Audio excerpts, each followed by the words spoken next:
Olá para vocês que nos acompanham pela Prime TV, estamos começando o programa Espaço do Momento. Daqui a pouco voltamos com o nosso convidado especial. O Sicredi é uma instituição financeira cooperativa, mas o que isso significa na prática? Significa que a gente decide juntos o rumo do nosso negócio. Então todo mundo tem um poder de voto e a gente pode decidir o futuro da nossa cooperativa. Aqui nós somos os donos do negócio, nós não temos clientes e sim associados. Nós estamos presentes em todo o Brasil, são mais de 20 estados com mais de 1.500 agências espalhadas aí pelo país. Aqui no Sicredi nós somos diferentes, a gente tem um relacionamento que é muito mais próximo dos nossos associados, seja na agência, nos canais digitais, seja para atender o jovem, o mais conservador, sempre pensando no desenvolvimento, da cooperativa e da região onde a gente está presente. Eu mesma sou associada do Sicredi, tenho tudo lá. Conta corrente, cartão de crédito, seguros, investimentos. Nós somos a primeira instituição financeira cooperativa do país e a gente acredita que fazer juntos é fazer melhor. E isso a gente já faz há mais de 100 anos. Te interessou? Curtiu? Então continua assistindo nossos vídeos e vem saber um pouquinho mais sobre a gente.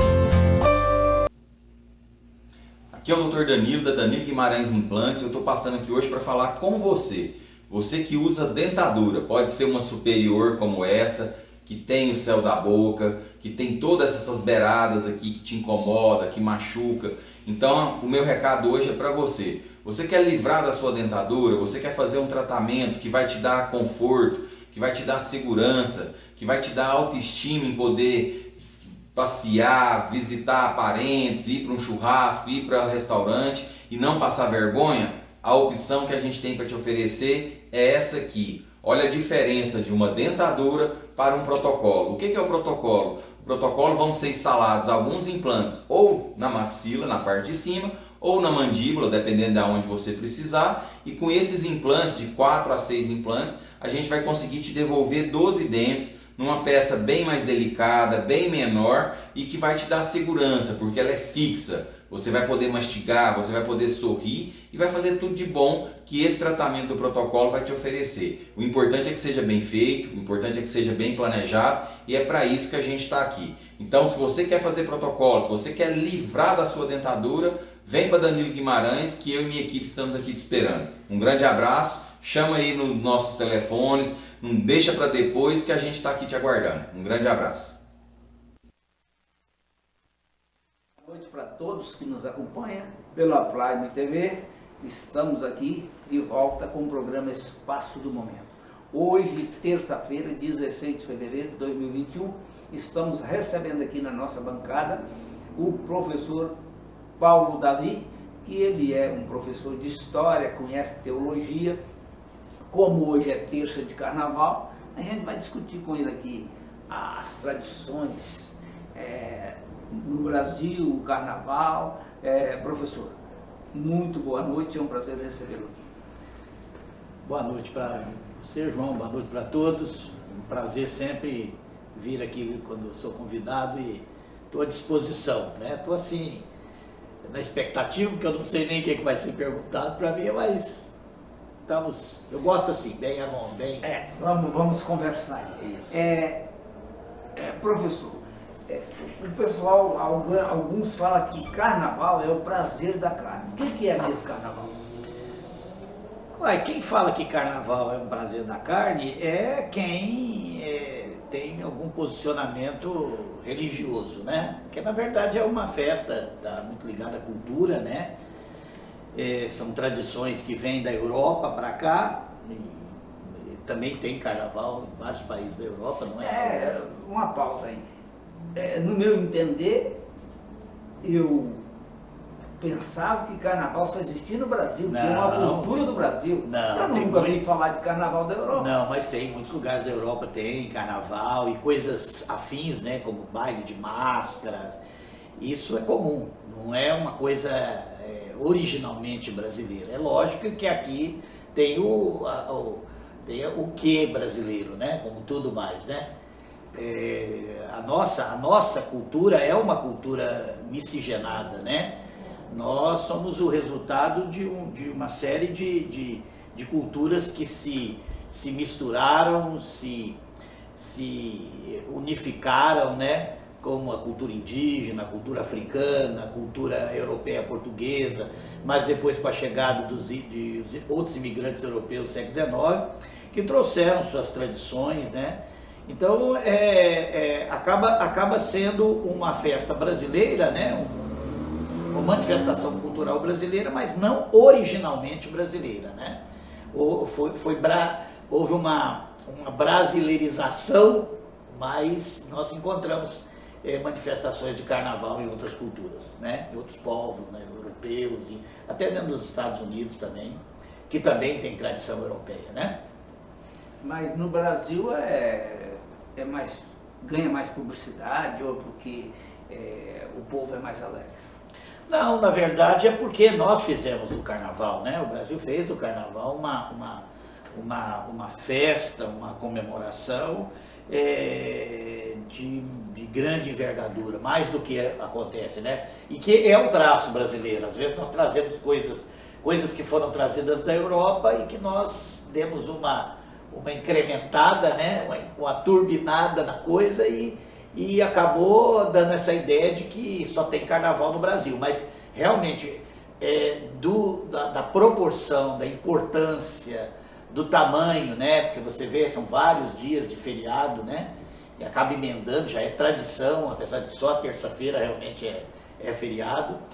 Mas ela no Brasil tornou-se uma festa muito importante, mesmo porque também nós temos, né, os desfiles do Sambódromo, tanto no Rio de Janeiro, as escolas do Rio, a escola de São Paulo. Então acabou misturando aí uma atração turística, né? Uma festa popular, que acaba se unindo a uma festa religiosa, que é a Quarta-feira de Cinza, né?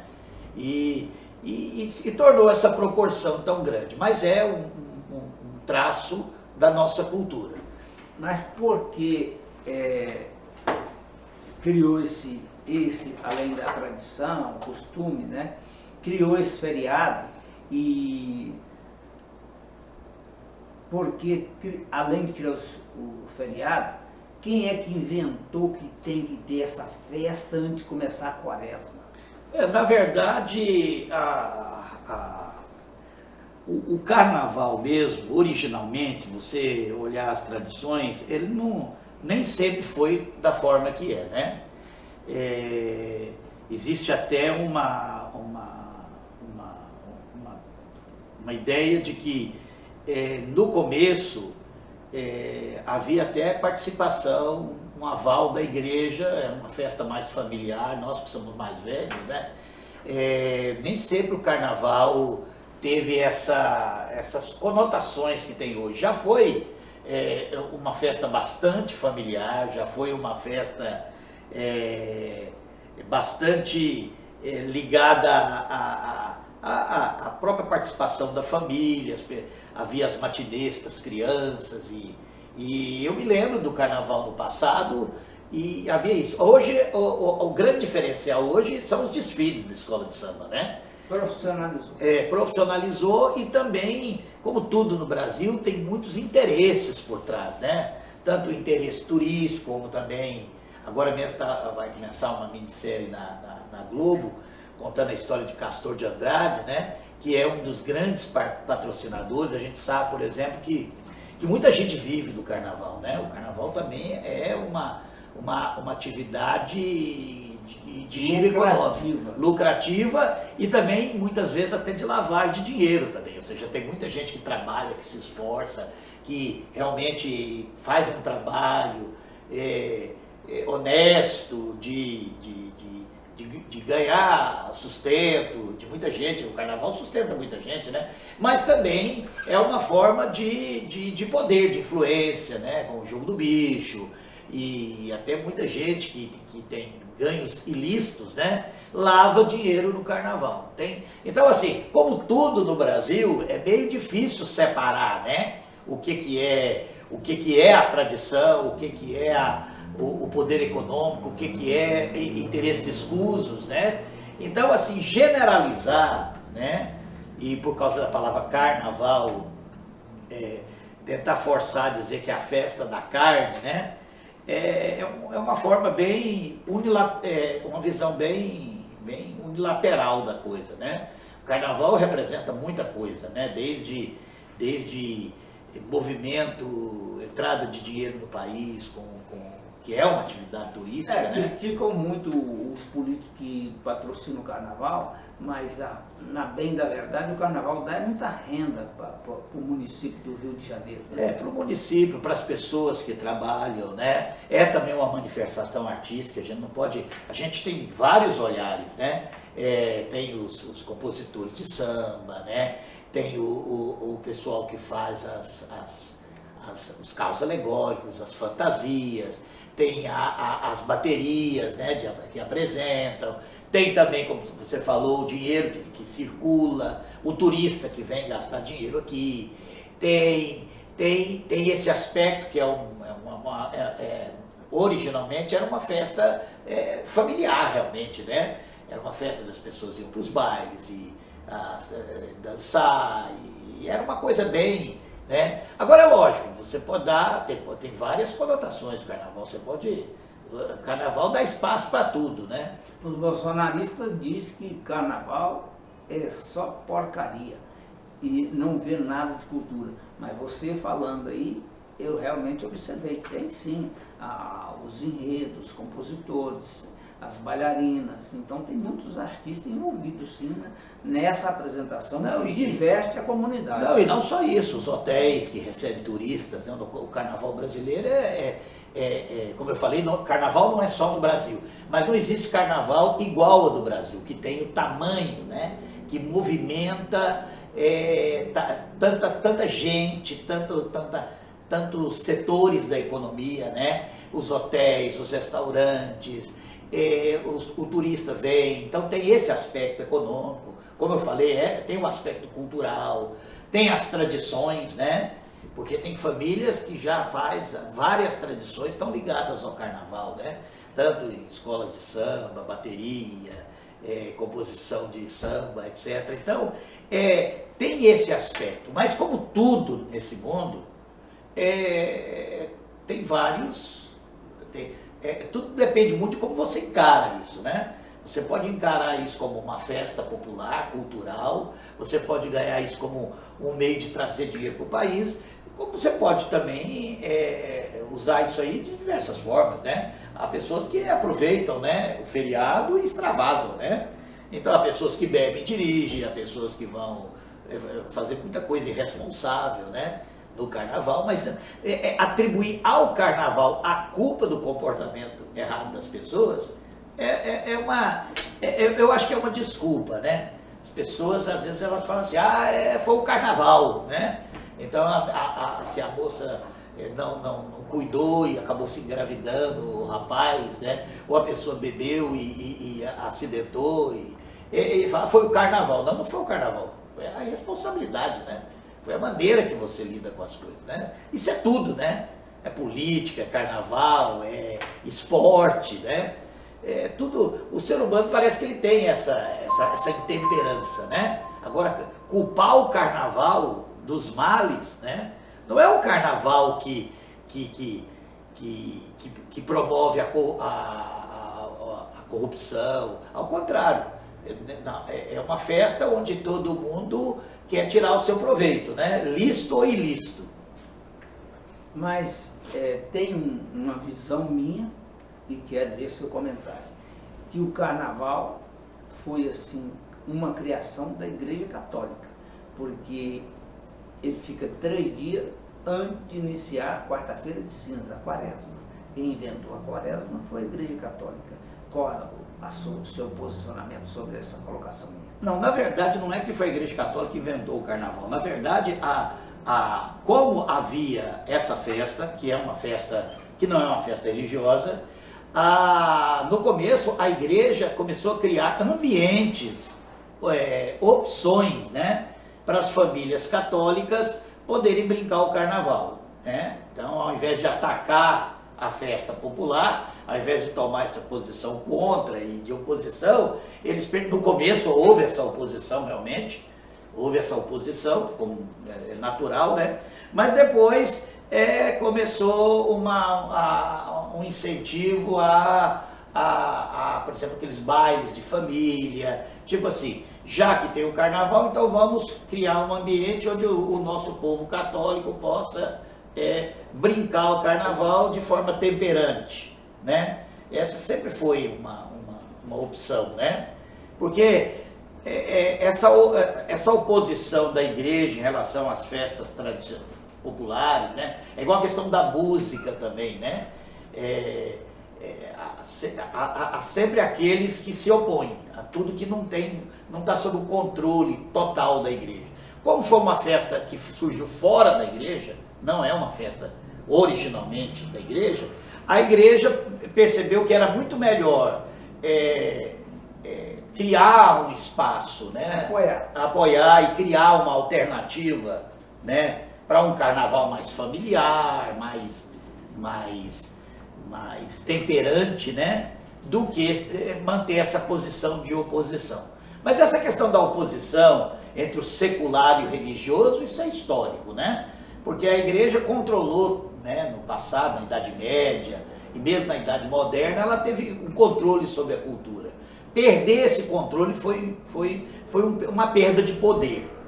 E aí nós encontramos tanto essa atitude de se opor ao que é secular, como aquela atitude de tentar fazer um diálogo, né, com a cultura popular. Então a gente hoje tem mais isso, né, esse diálogo, tanto é que parece que a quarta-feira de cinza acabou se incorporando, né, ao carnaval, apesar de que não tem nada a ver. Quarta-feira de cinza está muito mais ligado à questão da Semana Santa e até chegar a Páscoa. Mas como o carnaval foi encaixado aí no meio, né? Por isso que eu coloquei, porque a quaresma começa no fim do carnaval. Isso aí há anos, então alguma coisa está interligada com a outra. Isso é igual a questão do Natal. O Natal não é uma festa originalmente cristã, né? Mas sempre há essa questão, né? No começo há uma oposição. A origem do Natal, por exemplo, tem a ver com comemoração a outros deuses pagãos, né? E que depois a igreja viu que se opor não era a solução e acabou fazendo o que a gente chama de sincretismo religioso, que é transformando a festa do Natal, né, no nascimento de Cristo, fazendo uma...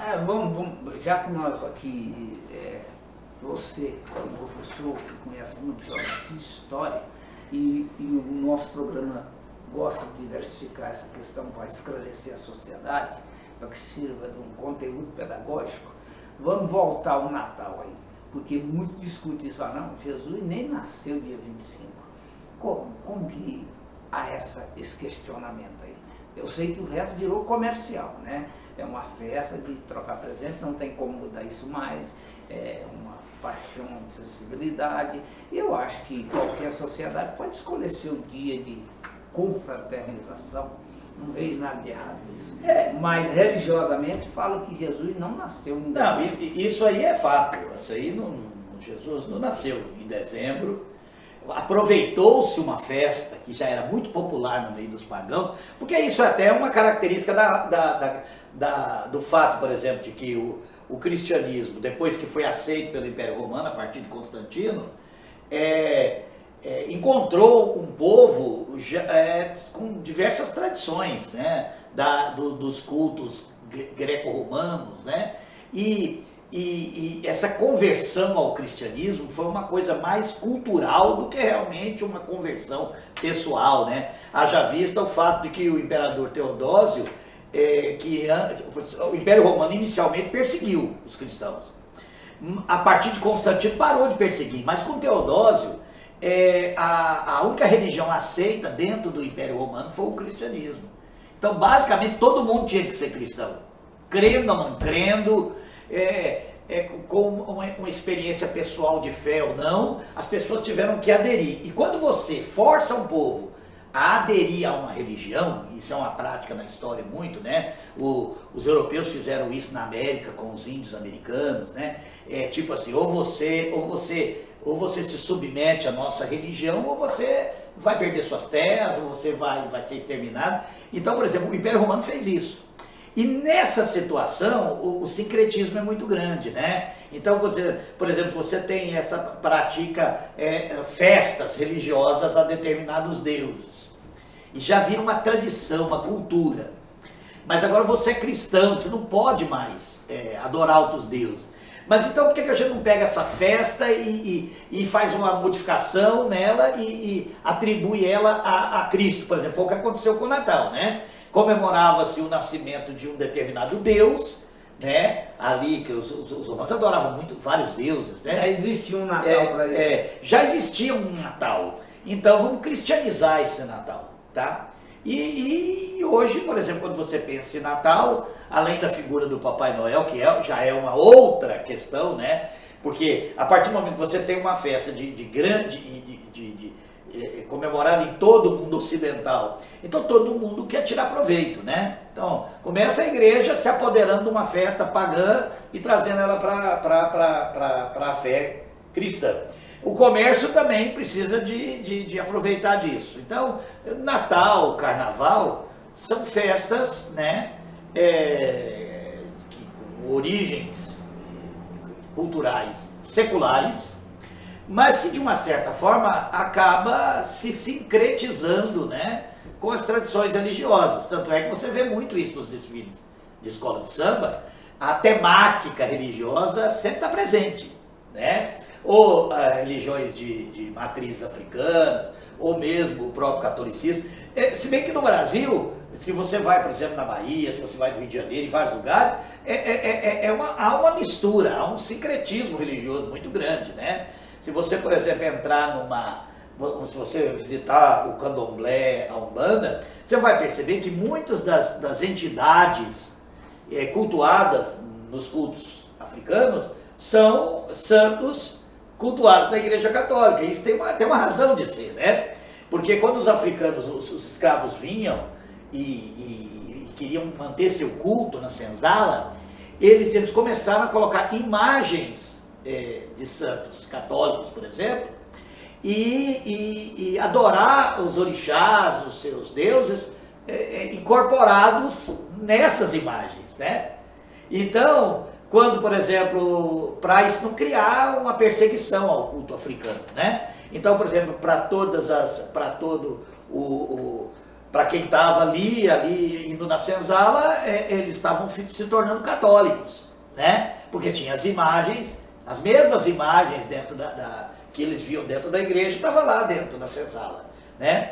Então isso virou uma tradição. Então você vai ver que muitas orixás, muitos elementos da cultura africana têm a mesma aparência, a mesma imagem de santos cultuados na Igreja Católica. O nome disso é sincretismo. Isso é próprio do Brasil, porque o africano ele foi submetido à escravidão, mas foi também submetido à cultura europeia, né? E o Brasil parece que adquiriu essa característica, né? Tudo aqui vai se misturando, a tal ponto que você já não sabe mais onde é que começa o secular, né? E por isso nós temos essa ideia, né? Que o Carnaval é uma festa brasileira. Não, é uma festa de tradição europeia, mas que no Brasil adquiriu todos esses elementos, né? Porque o Brasil é um caldeirão de cultura, né? E um caldeirão muitas vezes misturado com lágrima, com sangue, com suor, não é? E essa é uma característica importante, né? Então, por isso que lógico, sempre vai ter aqueles que querem combater, né? As festas pagãs, a gente vê isso muito, né? As músicas que eles falam, por exemplo, música mundana, né? Eles falam que a música que não é a música dentro das igrejas, é a música mundana, e muitas igrejas combatem, proíbem os membros, dizem que se eles fizerem isso... Falando aí nas igrejas evangélica pentecostal, nenhuma aceita música mundana, né? Proíbe os irmãos de ouvir. E depois que eu passei a acompanhar, observar, eu só vi um certo sentido, que isso alguns partidos de esquerda criticavam a música sertaneja, dizendo que ela não traria nenhuma mensagem positiva. E aí, acompanhando a filosofia dos pastores, eu percebi que também faz um certo sentido, porque a música sertaneja é muito bonita, mas ela só fala que o homem está derrotado, chifrado, a mulher está caída, então ela realmente não traz mensagem positiva. Mas isso é uma geração. Só imagem negativa, só pensamentos negativos. Mas isso é uma generalização, né? Existem muitas músicas que têm muitos temas que não está necessariamente... Não, eu estou dizendo a música que roda, que vende. Que vende é assim. Tem muita música, existe música boa e música ruim. Existe música que põe a gente para frente, existe música que põe a gente para trás, né? Isso é um fato. Mas dizer que essa música, né? Essa música, generalizar, chamar de música mundana, só para você ter uma ideia, muita gente não sabe, mas muitos dos hinos que se cantam nas igrejas são letras que se diferente música música de cultura, da própria cultura, né? Até um hino famoso, aquele já refúgio a glória eterna de Jesus. Aquilo ali é o hino da República nos Estados Unidos. Assim, é muito comum, já que a cultura americana tinha uma influência muito grande, né, do protestantismo, né? O rock é um derivado da música gospel, você entende? Então, assim, essas separações, essas tentativas de criar isso aqui é bom, isso aqui é ruim, é meio difícil com a mistura cultural tão grande. Há uma mistura cultural. A cultura é uma coisa que está impregnada, né? Se você vê muitas dessas músicas que se cantam, por exemplo, eu sou do tempo, né, que se cantava nas igrejas músicas chamadas gospel, na melodia da bossa nova. Era pura bossa nova. As letras, a música, né? E assim vai. Assim, não existe nenhuma cultura, eu acho que em nenhum lugar do mundo existe uma cultura puramente sacra, né? Não, aqui essa música, as notas foram inspiradas, né, pelos anjos e a letra, não, sempre há uma inspiração terrena, né? E inclusive essa ideia é uma ideia totalmente contrária, né? Porque essa separação de profano, isso faz com que pessoas tenham esses comportamentos um comportamento dentro da igreja, porque dizem, aqui é um lugar santo, então as pessoas mudam a maneira de falar, e mudam a maneira de vestir, e mudam a maneira de tratar uns aos outros, mas aí quando estão no trabalho, elas dizem, aqui é um lugar secular, e elas se sentem à vontade de fazer coisas totalmente contrárias, justamente por causa dessa ideia, né, de separar as coisas, né? Então não existe isso, né? Encontrar com as pessoas, até um churrasco, um jogar bola juntos, pode ser uma coisa sagrada, porque é a vida, essa ideia de separar o secular e o profano é uma coisa totalmente equivocada, completamente equivocada. Eu vou, porque você é um religioso evangélico, eu vou ter que direcionar, e nós estamos aqui em carnaval, nós estamos falando de religião mesmo, de fé, de costume, de tradição. Então, como que você vê, não vou falar o capítulo que eu me esqueci, que na parte da Bíblia fala que o homem é o cabeça da casa e que a mulher tem que ser submissa ao homem. Como que você analisa isso? Bom, primeiramente nós temos que entender que quando isso foi escrito, né, essas palavras são citadas tanto pelo apóstolo Paulo como pelo apóstolo Pedro, em cartas que ele escreveu a igrejas em determinadas localidades que estavam enfrentando determinados problemas. Ou seja, são orientações que tem uma contextualização. Então, naquele momento, a sociedade se organizava assim. Para você ter uma ideia, no tempo que Paulo viveu, a escravidão era uma instituição legalizada, né? E Paulo procurou fazer o quê? Mostrar como um senhor, que por acaso tivesse um escravo, deveria tratar como cristão aquele escravo, e aquele escravo, sendo também cristão, como ele deveria tratar o seu senhor. Tem muito disso no Novo Testamento, né? Mas em momento nenhum isso significa que a escravidão fosse algo correto, né? Por exemplo, você vai encontrar Paulo dizendo também que a mulher deveria ficar calada na igreja, mas muita gente não sabe, por exemplo, que naquele tempo as reuniões, né, eram reuniões onde os homens se sentavam no centro, né, e ali eles poderiam falar, debater, e as mulheres ficavam do lado de fora. Inclusive a própria sinagoga era assim, né? E Paulo está dando uma orientação para evitar escândalo, para evitar a ideia de que o cristianismo estava tentando revolucionar os costumes, porque essa não era a intenção dele, mas usar isso aí, presta bem atenção, usar isso aí como uma lei, uma norma, isso é uma contradição no Novo Testamento. Porque Jesus ensinou, por exemplo, que nós deveríamos sujeitarmos uns aos outros. Que na comunidade cristã não haveria ninguém acima de ninguém. Entende? Que para Deus, homem e mulher é uma coisa só. Mesmo porque também a própria submissão da mulher é mais uma consequência do pecado lá de Gênesis. Se você pegar o texto lá do capítulo 3 de Gênesis, uma das consequências do homem ter desobedecido a Deus foi que a mulher agora estaria sujeita à autoridade do próprio marido.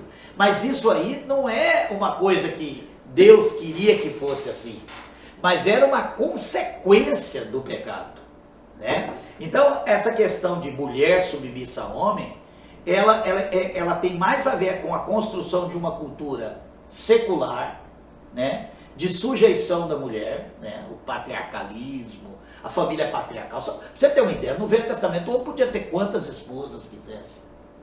Para você ver como é que a cultura limita até a ação de Deus. Como é que você ia falar para um homem no Velho Testamento que ele só poderia ter uma esposa só?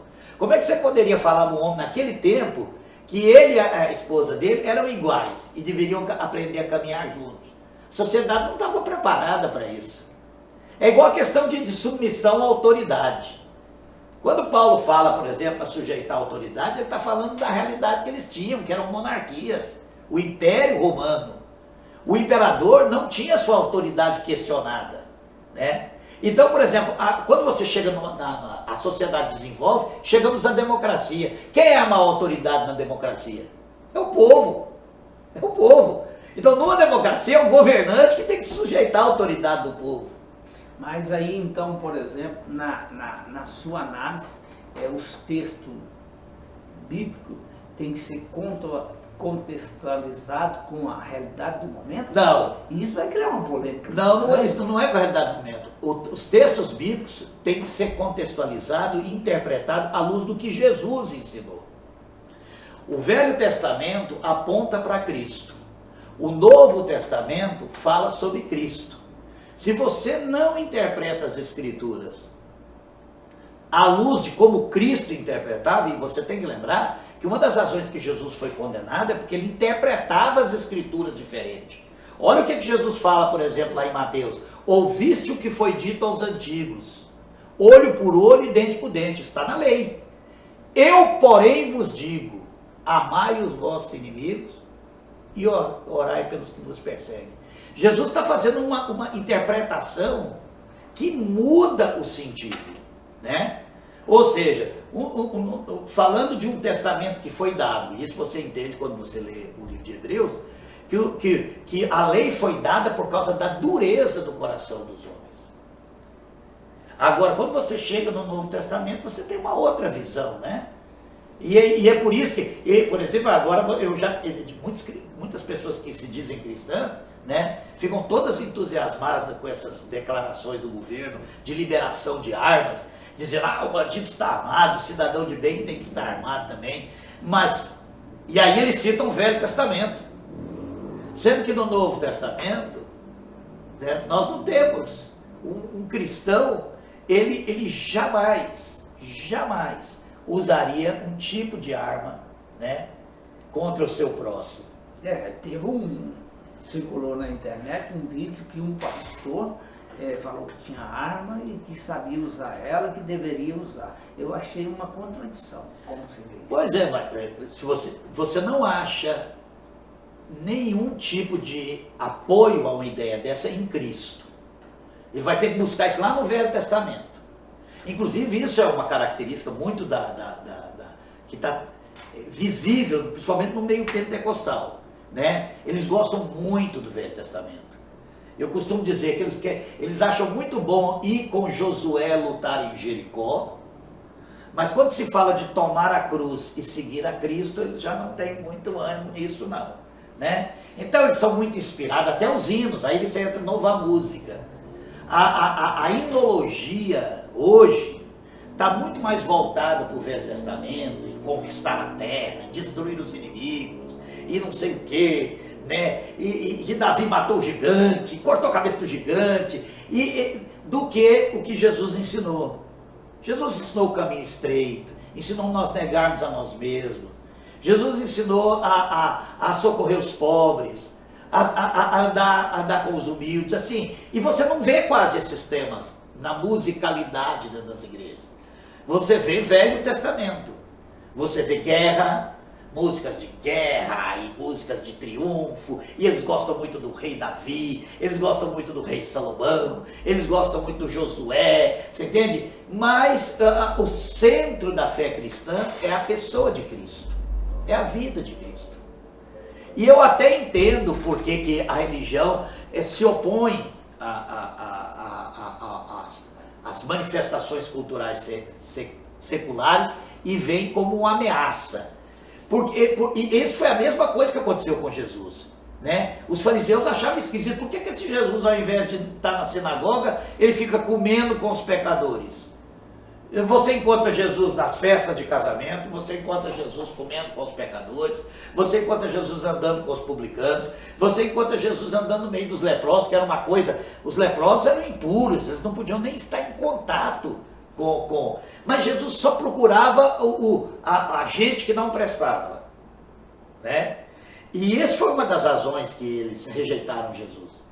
Então, por exemplo, essa ideia, né, de que ser cristão é viver dentro da igreja, é só cantar música gospel, né? É só ter relacionamento com os irmãos da mesma fé, onde fica reunindo todo dia, coçando as costas uns dos outros, e tentando justificar a pobreza, a miséria, do tipo, estão aí, eles estão na rua, eles são pobres, são miseráveis, porque eles não estão aqui conosco. Como aquela ideia, né, dos que estão conosco e dos que estão do lado de fora. Jesus nunca teve isso. Jesus disse, eu vim para buscar as ovelhas perdidas de Israel. Né? O são não precisa de médico, quem precisa é os doentes. Ou seja, Jesus preferia estar andando com os pecadores do que estar reunindo na sinagoga. E isso deixava os religiosos irritadíssimos, porque Jesus não valorizava, né, os ajuntamentos deles, as festas deles, as coisas deles. Jesus estava mais preocupado em acolher os que estavam perdidos. E eu acho... aos comerciais? Sim, no intervalo, depois nós voltamos.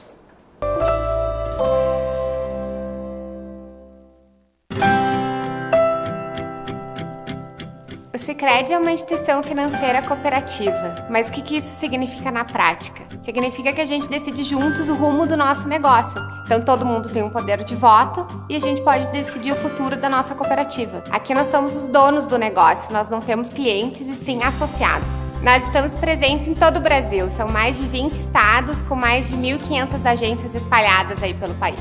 Aqui no Sicredi nós somos diferentes, a gente tem um relacionamento que é muito mais próximo dos nossos associados, seja na agência, nos canais digitais, seja para atender o jovem, o mais conservador, sempre pensando no desenvolvimento, né, da cooperativa e da região onde a gente está presente. Eu mesma sou associada do Sicredi, tenho tudo lá. Conta corrente, cartão de crédito, seguros, investimentos. Nós somos a primeira instituição financeira cooperativa do país e a gente acredita que fazer juntos é fazer melhor. E isso a gente já faz há mais de 100 anos. Te interessou? Curtiu? Então continua assistindo nossos vídeos e vem saber um pouquinho mais sobre a gente.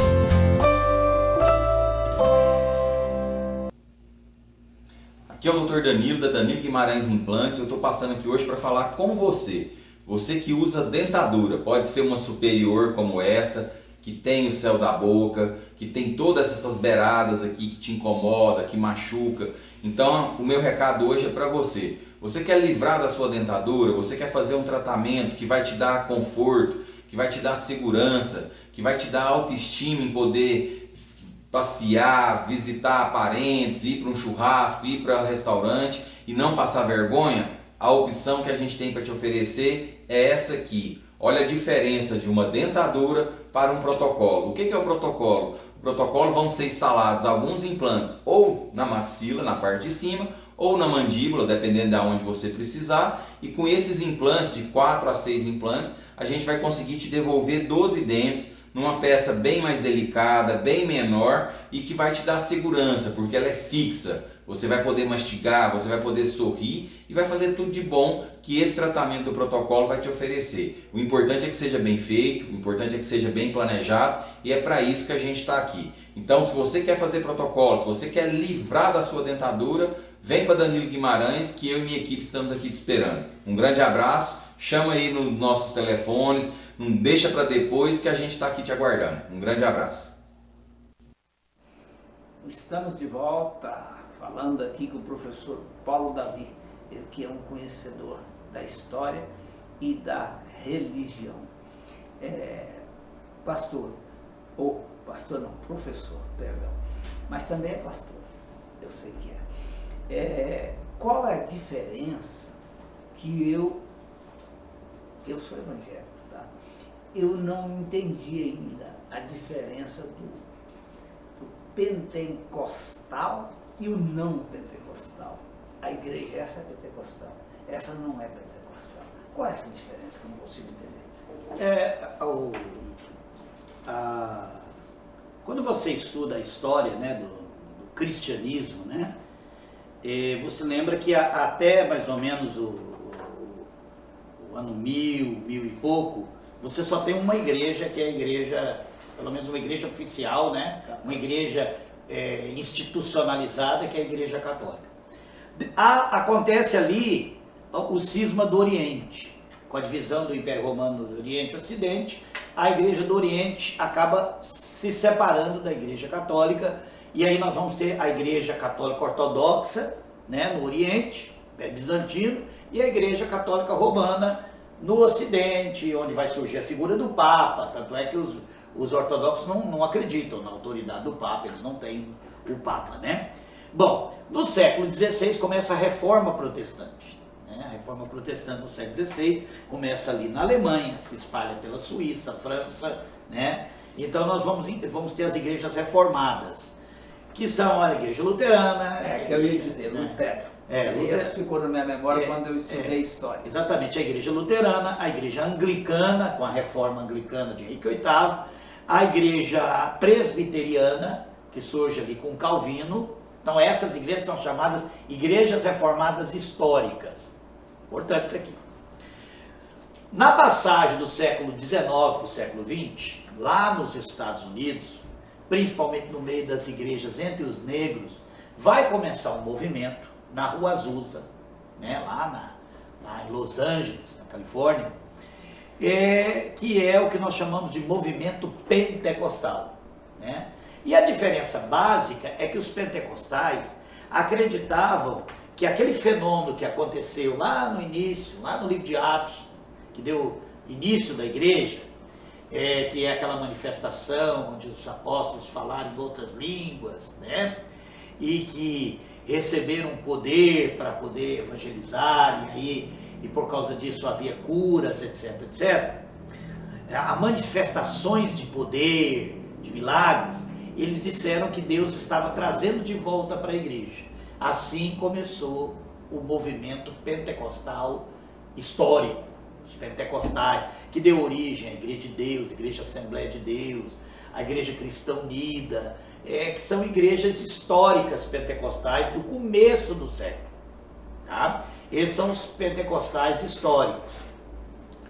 Por volta aí dos anos 60, né, vai começar um outro movimento, né, tanto dentro da Igreja Católica, como no meio das igrejas protestantes, que é o chamado movimento carismático.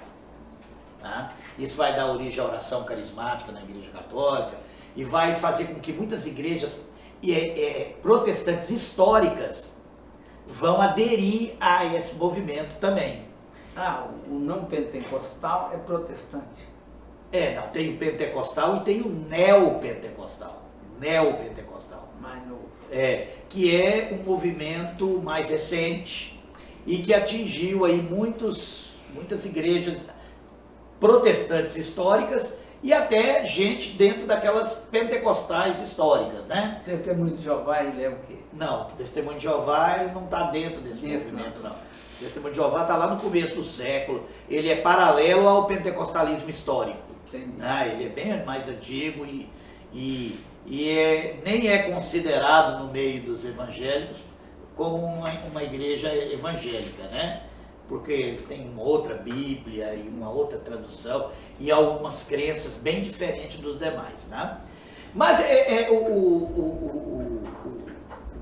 a grande questão aqui é a gente entender por que essas coisas acontecem, né? Essa fragmentação, essa mistura, né? Que leva à formação e divisão do próprio cristianismo, né? E que envolve uma coisa que é antiga, que é desejo de poder, desejo de controle, de domínio, uma coisa que Jesus já tinha ensinado desde o começo, quando os discípulos ainda andavam com ele e disputavam entre si quem era o maior. Esse negócio de querer ser o maior está por trás dessas coisas todas, né? Porque a teologia diferente é apenas a desculpa para se dividir e começar outra, né? E é uma coisa que as pessoas já devem ter observado, que o que não existe entre os religiosos é a união, né? Todo dia nasce uma igreja nova, com um nome novo, com uma ideia nova, né? Mostrando que as pessoas não conseguem ficar unidas e permitir o livre pensar. Por exemplo, eu posso andar junto com você mesmo que nós temos opiniões diferentes sobre algumas coisas. Por que todo mundo tem que pensar como eu? Essa ideia de que todo mundo tem que pensar como eu é que leva à formação desses diversos grupos. E fica difícil até entender realmente, né? A dúvida que você tem, todo mundo tem.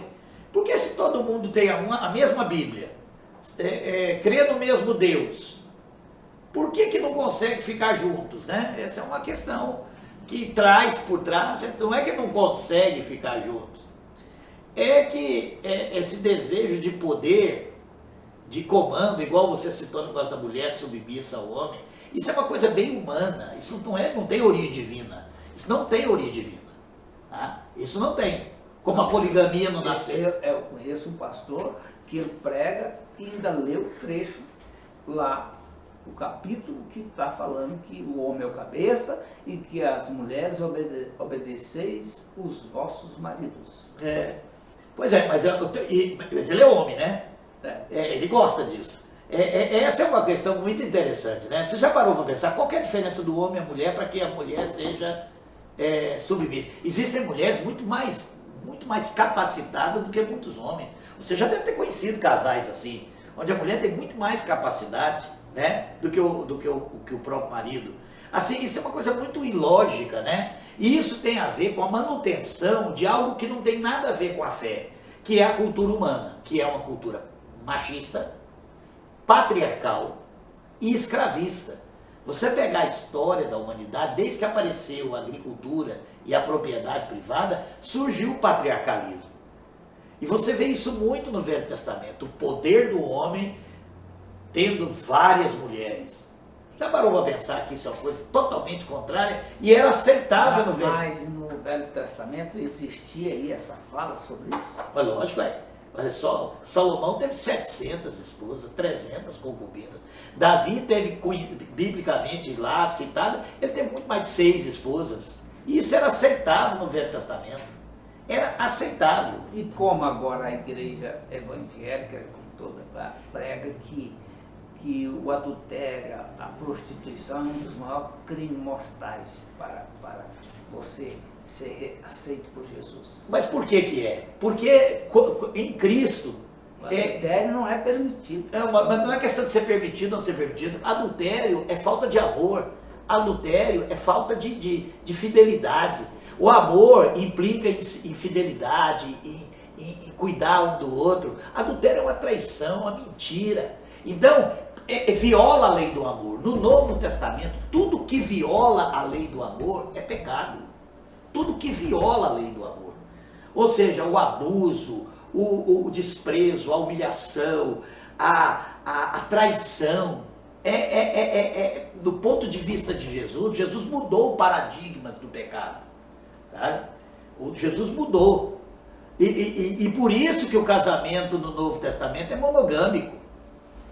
Porque o casamento poligâmico, ele atende só o homem. A mulher é apenas um objeto de satisfazer o interesse do homem. No Novo Testamento, como Jesus via como igual, o homem serve a mulher e a mulher serve o homem. Eles caminham juntos.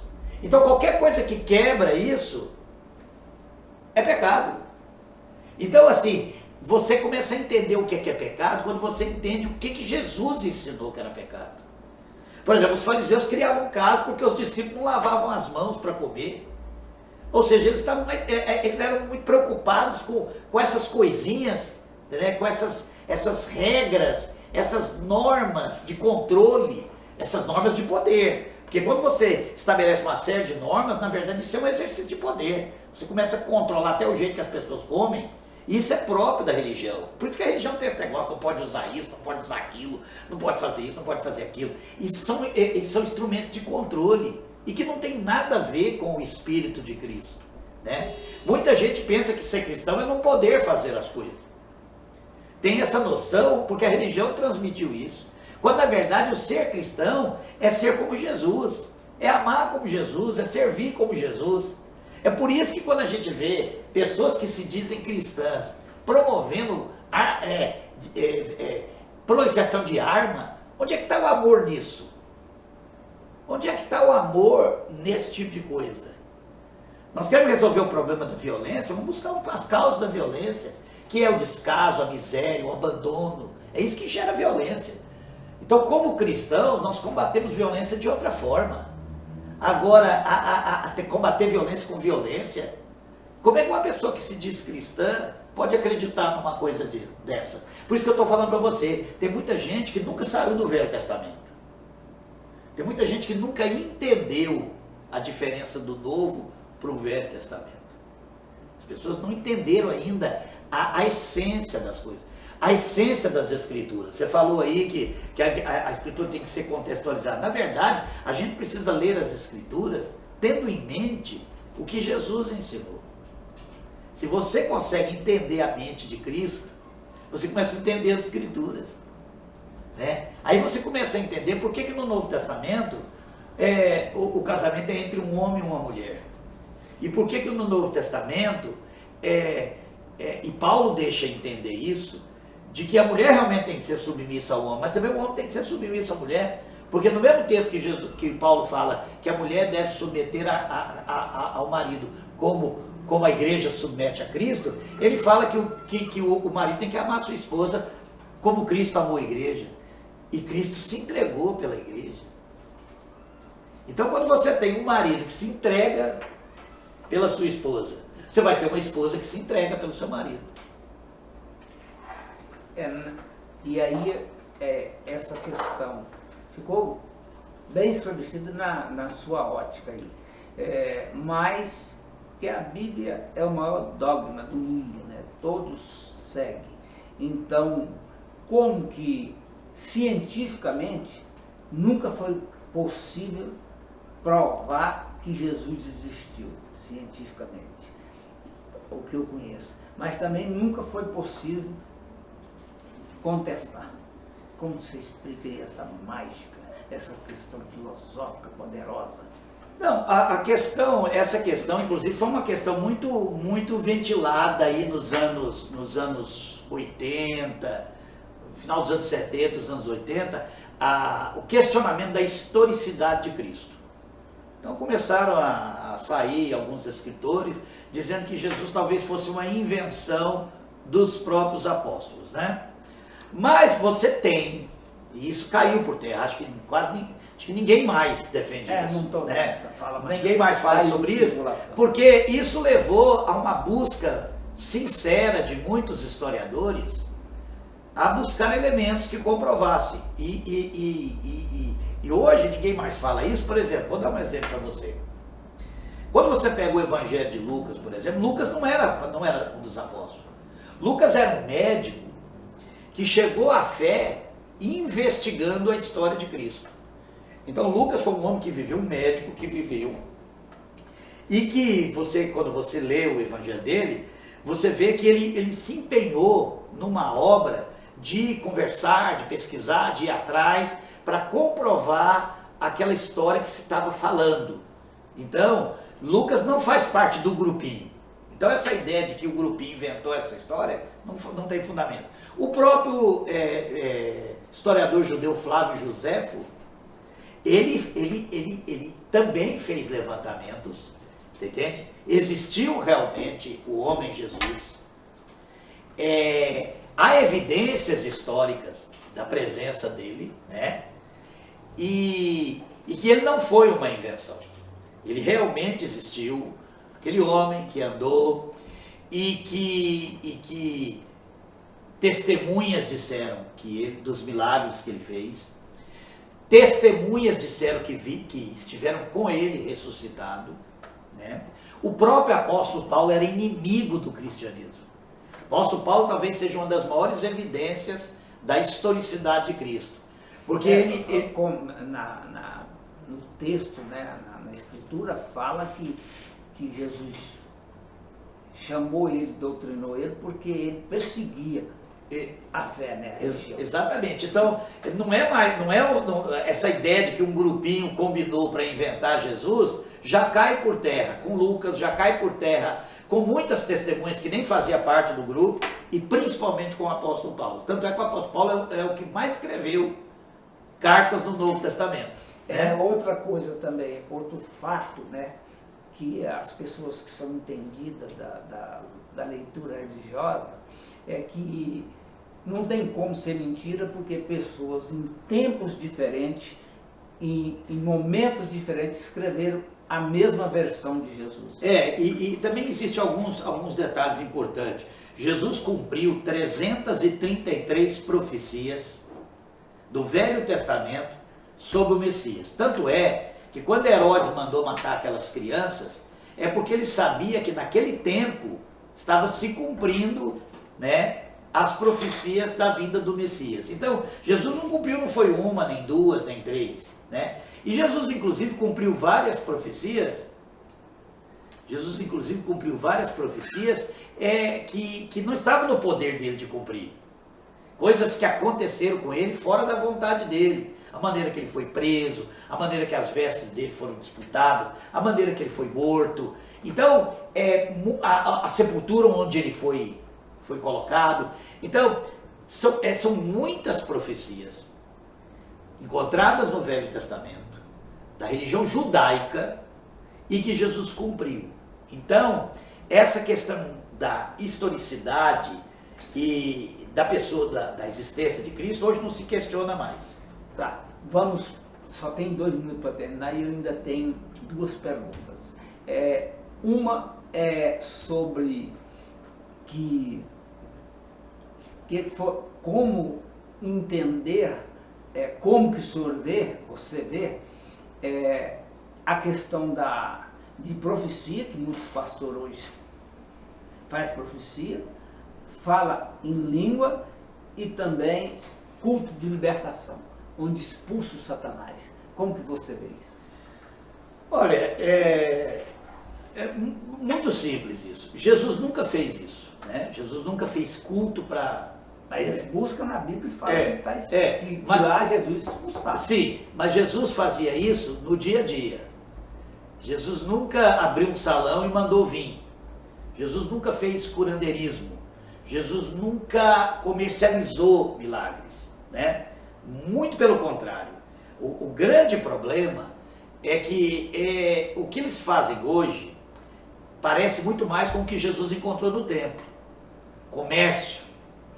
Então essa questão de profecia, de coisas, que prende as pessoas em torno deles, porque dentro do Novo Testamento, qualquer pessoa que tem o Espírito Santo, ou seja, qualquer pessoa que realmente se converteu a Cristo e tem o Espírito Santo, Deus fala com ele. Mas se eu preciso ir para um lugar, para um homem, falar aquilo que Deus quer falar para mim, isso não faz sentido. Não faz sentido. Se eu tenho o Espírito de Deus e se eu estou atento, por que eu preciso ir num lugar para um homem falar aquilo que Deus não tem me falado? E mais, sempre essas... Porque religiosamente eu não estou capacitado. Sei. Mas sempre nessas reuniões, depois das orações, depois das profecias, depois das curas, depois dos shows de libertação, sempre vem as ofertas. Nunca, no dia que você encontrar alguém que faça essas coisas e não viva disso, Jesus nunca fez isso, nunca fez. Jesus andava com as pessoas. Jesus nunca saiu, as pessoas quando viam Jesus e queriam ser libertas, os espíritos saíram delas. Jesus, quando tirava o espírito de uma pessoa, é porque ele estava transformando a vida da pessoa. Jesus não fazia esses shows, né? Essas coisas que a gente vê absurdas, né? Onde você vê claramente que o objetivo de quem está fazendo é chamar a atenção para o seu próprio poder. Jesus nunca fez isso.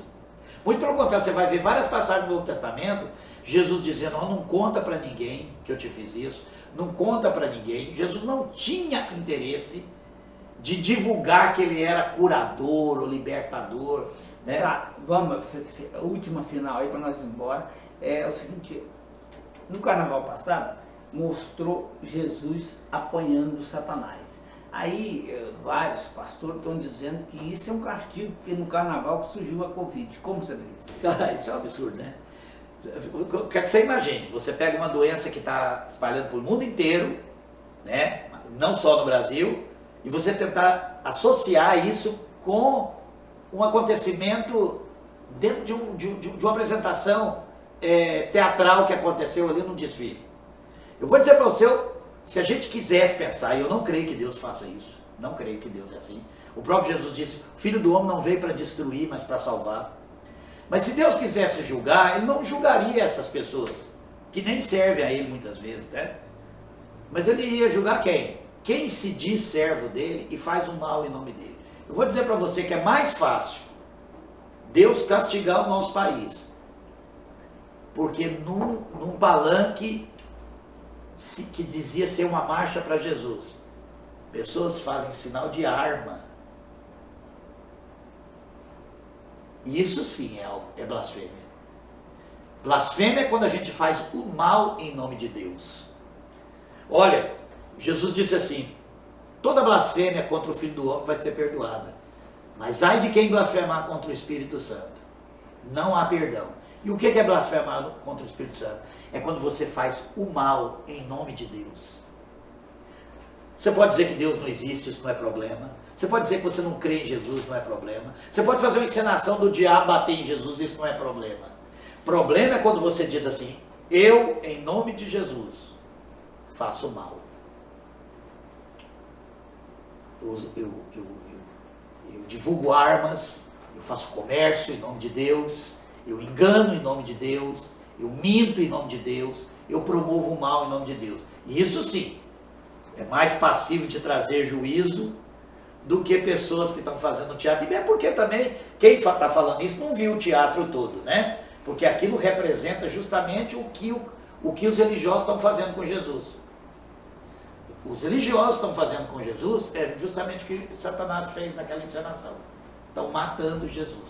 Todas as vezes que nós fazemos o mal em nome de Jesus, nós estamos matando de novo a Jesus. É isso que a Bíblia fala, que quando a gente peca, a gente crucifica novamente o Filho de Deus. Boa noite, professor. Vamos embora, que o tempo acabou. Foi um prazer estar com vocês. Espero que tenha sido bom esse bate-papo, né? Todas as vezes que quiser, estou aqui para a gente conversar, né? Muito obrigado pela sua participação. Boa noite e até na próxima terça-feira. Estamos indo embora, hein?